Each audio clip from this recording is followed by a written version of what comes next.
नमस्कार दर्शकों, मंत्र मुग्ध चैनल में आपका स्वागत है। क्या आपने कभी सोचा है क्यों हर जगह 9 ही बार बार आता है? 9 ग्रह, 9 रत्न, 9 रस, 9 देवियाँ। क्या ये सिर्फ इत्तेफाक है या इसके पीछे छुपा है कोई ब्रह्मांडीय रहस्य?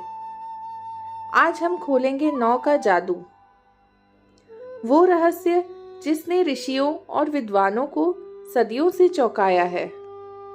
9 को गणित का जादूगर कहा गया है।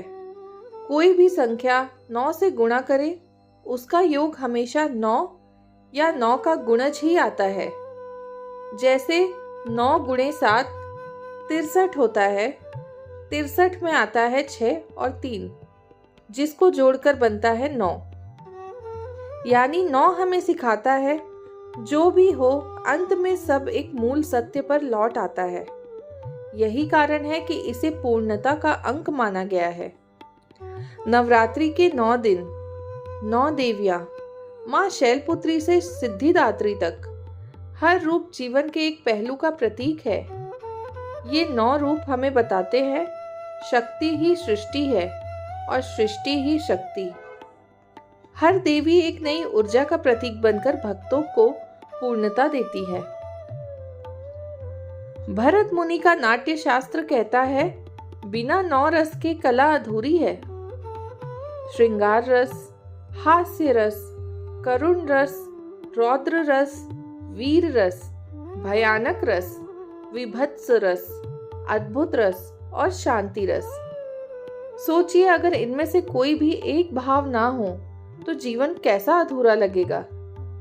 यही है 9 का कमाल, मानव मन का संपूर्ण चित्रण।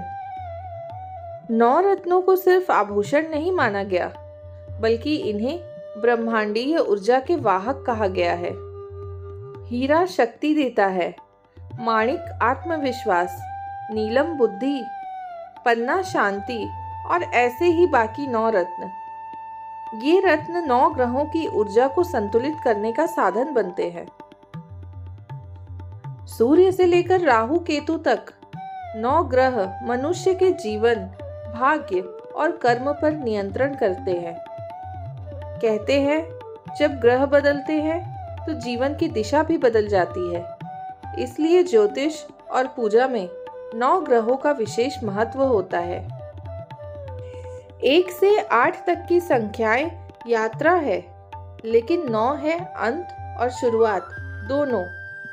9 12 अंकों के पहले की अंतिम संख्या है और 10 आने पर फिर चक्र शुरू होता है। इसलिए 9 पूर्णता, शक्ति, भाव, ग्रह, रत्न और देवी सबका संगम है। यही कारण है कि 9 को कहा गया है ब्रह्मांड का जादुई अंक। तो अब जब भी आप संख्या 9 देखेंगे, याद रखिए, यह सिर्फ अंक नहीं बल्कि संपूर्ण ब्रह्मांड का सार है। अगर आपको यह रहस्यमयी सफर पसंद आया हो तो लाइक करें, शेयर करें और सब्सक्राइब करना ना भूलें, क्योंकि आगे भी हम लाते रहेंगे ऐसी कहानियाँ जो आपके दृष्टिकोण को हमेशा के लिए बदल देंगी।